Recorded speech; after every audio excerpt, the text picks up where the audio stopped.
Hello, Taylor Ellwood here, and welcome to the Magical Experiments live stream. And tonight we're going to be talking about how to modify existing magical rituals and why you might want to. I thought I would come upon, I thought I would do this topic in part because I've, in the Magical Experiments Facebook group, we've been talking about, what the definition of advanced magic is. And I also shared it on my personal Facebook page, and I was just kind of curious to see what people's definitions were. And one of the things that really stood out to me was that, some aspect of advanced magic, and I'm going to put that in air quotes, is the ability to modify an existing magical ritual to personalize it. I agree with that. I think it's true. You're going to find that there is not really a one-size-fits-all approach to magic in my experience. A lot of people, when they first start out with magic, they buy the spell books and they religiously, do the spell and everything else. And as time goes on, you start to find out that, well, maybe I don't want to go to that level of work. Maybe doing a spell in quite that way isn't what I want to do. How can I modify this? How can I change this?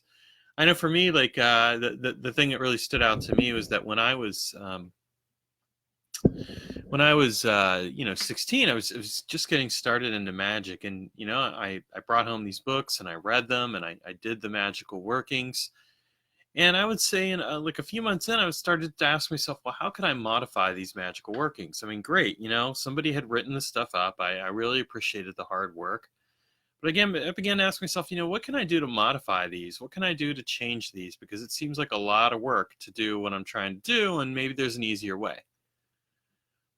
Of course, people might say, well, why, should you really change a magical working? Isn't that dangerous? Well, not really. I mean, the worst that's going to happen is that you change it in some way and it doesn't work. Or you change it in some way and you figure out, that what you changed was actually fundamental and that you needed that you need that part of it, at least to your understanding. And so for me, when I, at 16, I read these books and I start trying them out. And I'm like, okay, great exercises. Now I'm going to start modifying them. It really came about from this recognition that, okay, yes, a magical working's been presented a specific way, but no, it's not carved in stone. I don't have to do it this way in order to practice magic. I can actually choose to do something different with it. And I discovered, in fact, that I could. And I think the key to really modifying a given magical ritual is that you can look at it in one of two directions. The first direction is that you can look at, like, what does it not need? What can you strip out of the equation here? What can you do to make this a minimalistic magical working? And again, some people would say this is sacrilegious or whatever, but I don't think that's the case at all. I think that when you can take a magical working and strip out the excess and really hone in on what makes it work, that what you're actually doing is discovering the core of magic. You're discovering what was really important and why it matters. And by the way, if you're watching this and you have questions throughout, feel free to comment and I'll answer them. So we minimalize and we look at, like, what is not essential. And what you'll find a lot of times is that what you feel is essential and what isn't essential will change over time.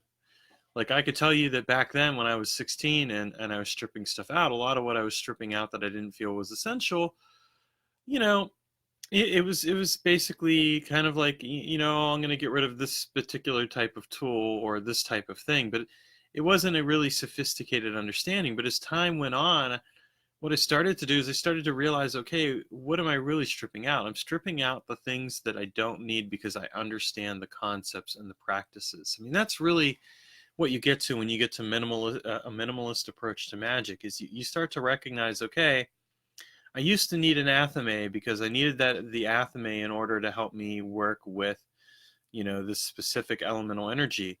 But now I feel tuned in enough to connect with that elemental energy. I really don't need this athame anymore. I mean, it's nice and all that other stuff, but it's basically bling. When you realize that something becomes bling when it's just like a little bit extra and you don't really need it, what that tells you is that you've come to a fundamental understanding of what it is that you're working with. And this, in my mind, is really kind of the sign of of how you know that you can modify magical workings is that when you can take a look at what you're doing and you can say, I used to need X, Y, and Z, but now I only need Y and Z because seems superfluous. I get it. And I can bring that into the magical working like that. Now, on the other hand, the question that someone might ask is, well, okay, Taylor, that's great, but do I have to take everything away? I mean, at what point does, taking a minimalistic approach strip away the magic? And my answer to that is that, it depends on you, because it's an important thing to remember that magic isn't just about the utility of it. Sometimes it is about the performance, the dramatis personae, as they say.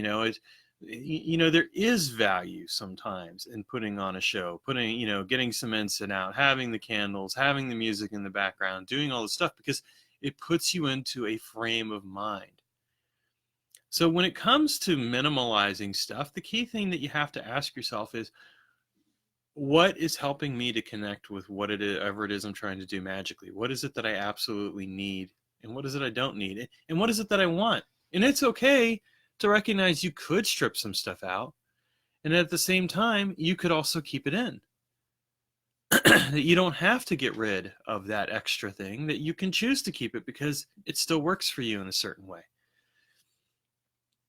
There's no magical police that's going to come in and tell you what you can or can't do. Okay, well, there are people who certainly try to do that, but don't listen to them. Figure it out for yourself. And even with me, you can take my word for something, but always take it with a grain of salt. Test it, verify it, discover it for yourself, because the fact of the matter is, that's the smart way to approach magical workings. Nobody should be more of an authority over your spiritual life than you. And that's the key thing to remember. So, okay, we've talked about the minimalistic approach, but let's talk about the other approach. The other approach to modifying magical workings is, what if you want to add something in? You might say, wait a minute, Taylor, I mean, if we're taking you were talking about taking a minimalistic approach, why would we want to add stuff in? Well, again, sometimes what we end up discovering is that a magical working works, but that there's something missing from it nonetheless. There's something that doesn't quite feel right about it. It works, but there's something more that could be there. And it may be that it works for lots of people and that the only person who needs to add something to it is you, and that's okay. When that happens, it means that you're really actually attuning to the subtleties of that magical working, in my opinion, and that you're discovering that there may have been things that were purposely left out. I mean, let's be honest here. Some people write books with the purpose of leaving things out. Like, they'll describe so much, and then they'll kind of be like, okay, if the so-and-so's really getting it, they'll know how to fill in the gaps. I'll admit I'm not like that. I'd rather just, I'm very thorough in my approach to writing books, and that's just the way that I am. But I get why some people do that. That could be one reason why you'd fill it in. The other thing just might come right down to a sense of personal aesthetics and how you apply that to magic, or it might come down to, I'm working with this in this way and I feel like there's something missing and I want to add to it, regardless of whether so-and-so had already provided the complete version, or I want to change it and modify it in some way. We'll get to that, the plug and play approach too. So there is a third approach too, but we'll get to that in a bit. So, like, I'll use an example. I have this one magical working that I've been doing for a while now, and it's taught by my mentor, Sphere of Art. And I ended up modifying that in some ways. I added some stuff to it. And it wasn't, I mean, it wasn't one of those cases where it was a knock on him or anything. I mean, what he provided was a very thorough and excellent magical working. But I felt like there were certain things that I could add to it that would enhance the experience for me. And I found that that was very meaningful. And so I did. I ended up coming up with three additional chants. I ended up deciding to work with some additional archangels, and it all made sense to me. Now, talking about complicating a magical working, like, oh, you're talking about minimalizing it. Well, now you're talking about complicating it. Well, yes, sometimes you can make a magical working more complicated, and that's part of how you modify it, because that complication makes sense to you. And if anything, that complication enhances the magical work that you're doing. So don't be afraid to complicate something if it makes sense to you. Don't be afraid to try something different than what's already there. that's what I did, and I found that it's really helped me with this magical working. It's helped me take it a lot further for me because it's helped me understand it in a way that's like, okay, here's this missing information. I'm adding it in, and I'm going to work with it in this way, and it's going to make a lot more sense to me, and it's going to take me even further as a result. And again, that's something that I think is true for any magical working. I mean, take a look at anybody who's written a magical a book on magic and anything else, and they share their techniques and whatever else, and ask yourself, what could you do to improve it? Do it with my stuff. I mean, hey, I welcome that. Please do. Because the fact of the matter is, anything can be improved upon, and there's always going to be an angle. There's always going to be something that someone's missed. And yes, that includes yours truly as well. I mean, there are definitely things that there are definitely times where I've looked back at stuff that I've written or worked on and decided, you know what, I could do better. Pop Culture Magic 2.0 is a good example of that. I mean, I came up with a feasible, workable magical system in Pop Culture Magic, but I found ways to improve on it. And the same applies with anything else. So, don't necessarily think that you just have to minimalize magical working. Sometimes you can, make them more complicated, make them better, enhance them. Although a minimalistic approach could be an enhancement too. Okay, so then we have the final thing here, and it's the plug-and-play approach. And so the plug-and-play approach is a little bit different. The plug-and-play approach is, I understand the magical working as it is, and it works for me. But the correspondences, the associations are what I want to change. I want to pull those out and pop into place something else that makes more sense to me. Really, if you look at Pop Culture Magic, it's basically founded on that premise. You take a classic system of magic, Kabbalah, or whatever else, and you find the appropriate pop culture equivalents, you plug them in, and you play, and it works. I know, some of you are saying blasphemy, but really, it does work. And the reason why it works is because it really comes right down to understanding the fundamental principles of magic. Any magical system has certain principles, and if you understand those principles, then you can plug and play. You can pull out what's there, and you can plug something else in, and it'll still play, and you'll still get something that is efficacious and speaks to you. It really comes right down to it. It's that simple. Now, some people will say that's not possible, and I would disagree, because really it comes down to understanding this very simple fact about magic. Magic is a collection of principles and rules about how to work with magic, more so than anything else. A tradition, a ritual, a system of magic are all descriptions of how something works. Yes, there's certain embellishments with it. There may be certain things that are important about it, but the fact of the matter is you can plug and play with those things. And I say that, not to knock any tradition or anything like that. I mean, people will get into a magical tradition and they'll have very valid reasons for sticking with it as it is, and that's fine. But I say it because it's worthwhile to challenge what we know by discovering what we can learn. I know I say that phrase a lot, but it's absolutely true.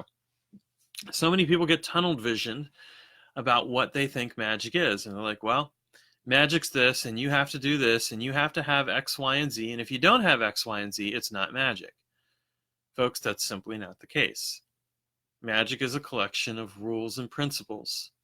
Anything else may be an expression of magic, an example of magic, but that does not mean it is the entirety of magic. It's like these people who are the grimoire purists, who are like, well, you have to do evocation this way, and if you don't do it this way, it's not real evocation. Well, I'll tell you what real evocation is. Real evocation is getting results. That's what real evocation is. And if my approach to evocation gets me results, then who are you to say that my approach doesn't work?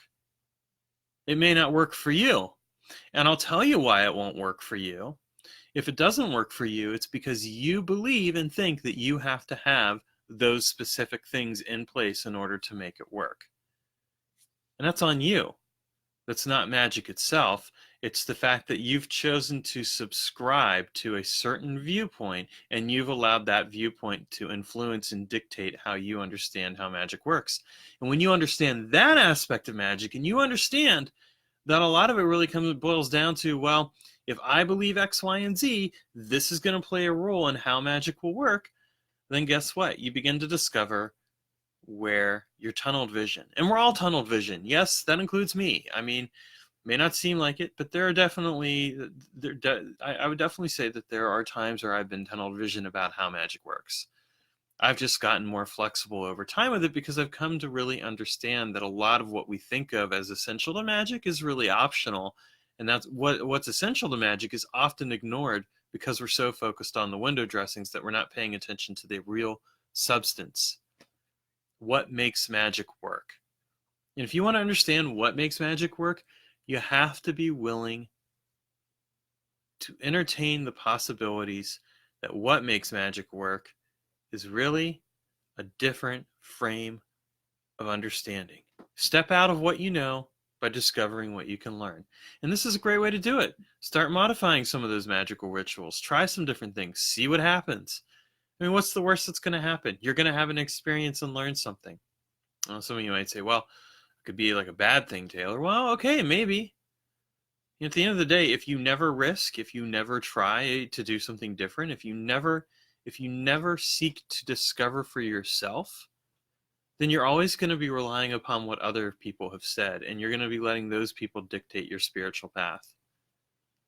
And I don't want that for you. I mean, hey, great. If you're like, yeah, Taylor, amen, all right, you know what you're talking about. Woo, woo.